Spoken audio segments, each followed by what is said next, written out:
Hey everybody, this is Darren Van Damme and you are watching Flick Connection, the show that helps you get more out of movies. And today I want to tell you about some of the absolute best horror movies you can currently watch on Netflix. If you're a new viewer, welcome, but if you're a longtime viewer, you know it's been a few months since I did a horror list. I really burned it at both ends during October this past year, so I took a little bit of a break, but Netflix has added some new horror movies, some older ones that are new to the platform as well. So I'm going to tell you about some of my favorites that you can currently watch.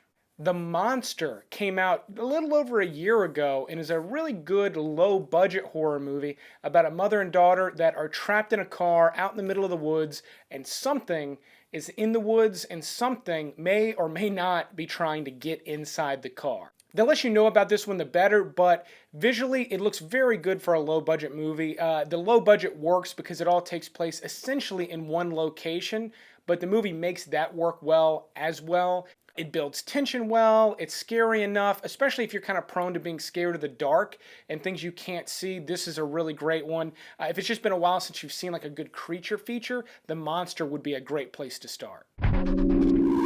My number 9 pick is one a lot of people have talked about and one I've gotten a lot of requests in the comments to talk about, and that's The Boy. Now, this one did not really freak me out, yet I'm not really prone to be freaked out about dolls. If you are, this one's probably going to get you. My wife would not even watch it with me. So this one's got some good elements to it. My only real gripe with this one is it takes a very, very long time getting in, and the really scary parts are all kind of sort of back-loaded in this story. If you like this one, though, I definitely recommend Hunting Down the People Under the Stairs. It's a classic one from the 90s. I love that one. It's one of my favorite ones to watch every Halloween. This one reminded me of it, and the only reason it's all the way back at number 9 is because it's just not nearly as good. Yet, for a Netflix watch, it's still a good little horror movie to check out. Now, Mara is one that dabbles in subject matter that freaks me out almost more than anything, and that's sleep paralysis.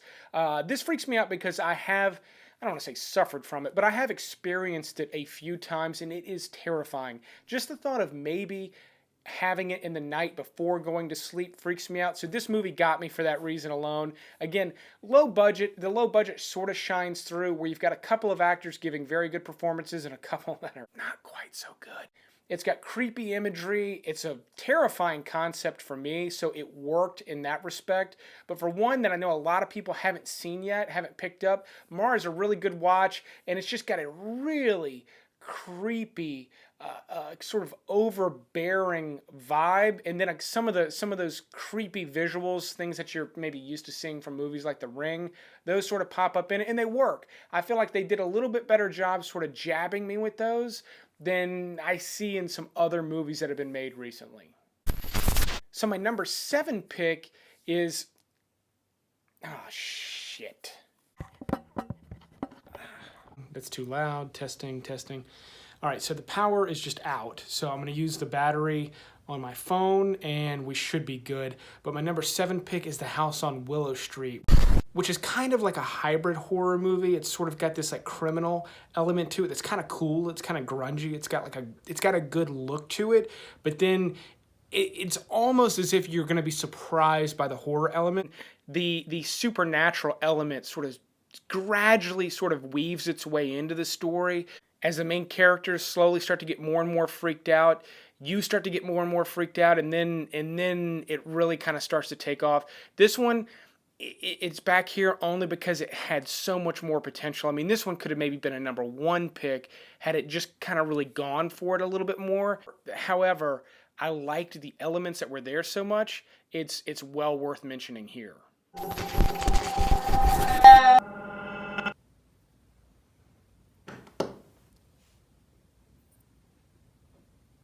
Hey, babe?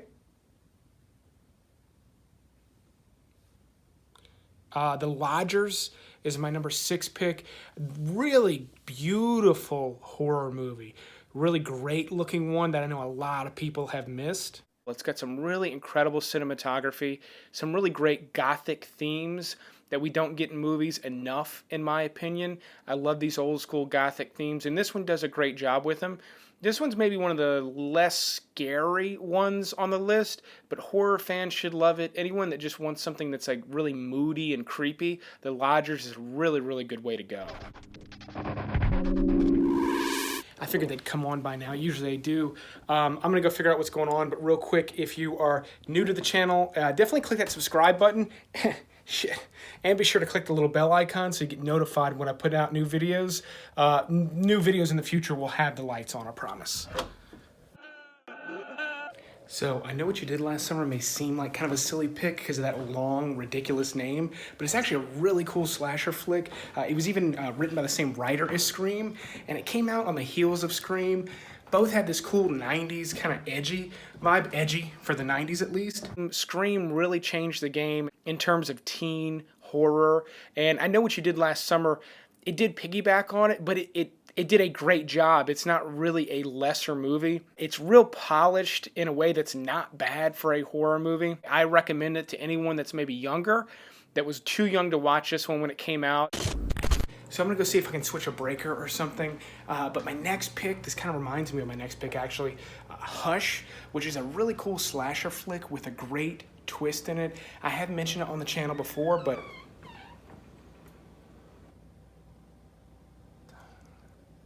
if you're a longtime listener, you probably would agree it's well worth bringing up again. It's actually from the same director that just did The Haunting of Hill House. So if you're a fan of that show, I definitely recommend checking out Hush.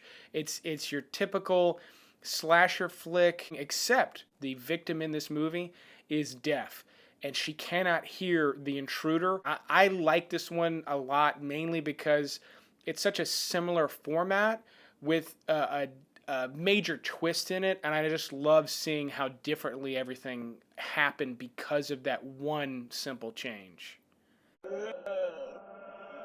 One of my favorite Netflix originals from this past year is Apostle.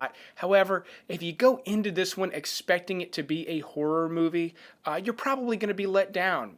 Just like The Lodgers, there's a lot of gothic, creepy elements. It's just got a couple of scenes that are probably really going to get you. But that said, I really love the vibe of it, the theme.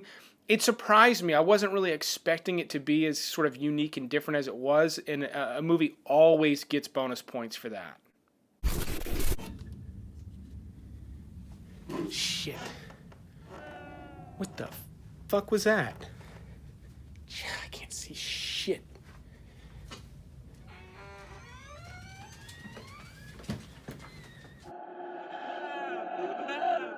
All right, now I just got to give you my top two picks, and then I gotta call the power department and maybe a fucking exorcist. Now, my number two pick is from Dusk Till Dawn. I'm a big fan of Robert Rodriguez, and this is a great horror entry for him. The great thing about this one and why it's ranked so high for me is it's fun. It's not necessarily scary, even though the makeup is incredible. It was really cutting edge at the time. They were making things up. They were figuring out how to make it look like an arm was ripping out of the socket. This is a movie lover's horror movie, you know, because it features Harvey Keitel and Quentin Tarantino and George Clooney and Juliette Lewis. And Selma Hayek is so smoking hot in this one. And then you get this crazy vampire massacre that happens in this really cool bar. It's just, there's so many great elements to this one. I absolutely love it. You hear me say this sometimes. It's one of those movies, just now, talking about it, I gotta go watch it, but I gotta get these lights on first. And finally, before my number one pick, there are plenty of other great horror movies on Netflix right now. Movies like The Witch. I've just talked about them a few times before, so I don't want to mention them again here. But be sure to subscribe, go back, look at some of those older videos for additional recommendations.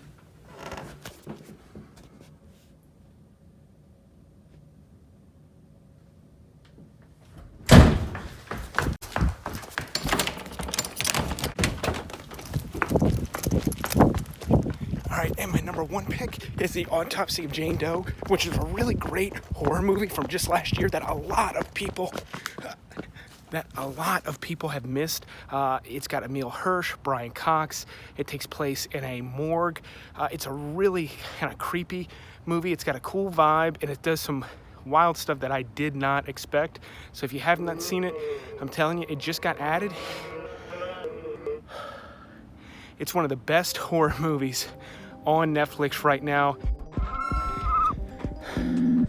But I will keep making videos similar to this one as long as you keep watching them. But thanks for checking out this episode, and you will see me on the next one.